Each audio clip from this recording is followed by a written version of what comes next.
नमस्कार मैत्रिणींनो, चला तर आपण बघूया ट्रेंडिंग असणारे इयर कप्स कसे बनवायचे. तर 15 डेचं चॅलेंज आहे आपलं, त्याच्यातला डे 1 आहे. तर यामध्ये आपण बघूयात हे इयर कप्स कसे बनवतात. तर त्यामध्ये मी हे फ्लावर रेडी करून घेतलेलं आहे.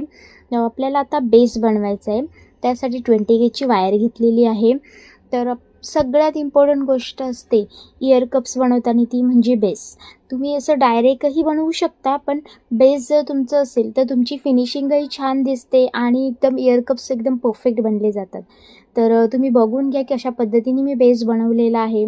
तर हा बेस रेडी आहे. तर त्या बेसवरती आपण जो फ्लावर बनवलेला आहे ते आपण अटॅच करून घेऊयात. तर फ्लावर अटॅच झाल्यानंतर सगळ्यात इम्पॉर्टंट गोष्ट असते म्हणजे लूप बनवणे. जो वरती आपला लूप असतो तर त्या दुसऱ्या इयर कप्सवर आहे तसा बनवायचा आहे. तर त्यासाठी तुम्ही बघून घ्या की मी कशा पद्धतीने तो लूप बनवते आहे.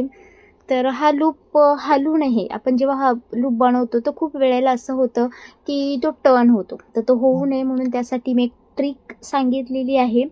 तर ती तुम्ही नक्की बघा. तर हा लूप आपला रेडी झालेला आहे. लूप रेडी झाल्यानंतर एक्स्ट्राची वायर आपण कट करायची आणि तिथे पण एक लूप बनवायचा, कारण आपल्याला कानाच्या बॅक साईडनी आपल्याला ते लागायला नको तार, त्यासाठी. तर हे बघू शकता, फ्रंटने थोडीशी तार बेंड करायची, परत बॅकला जायची. तर अशी ही खूप इम्पॉर्टंट गोष्ट आहे तुमच्या फिनिशिंगसाठी. थँक्यू.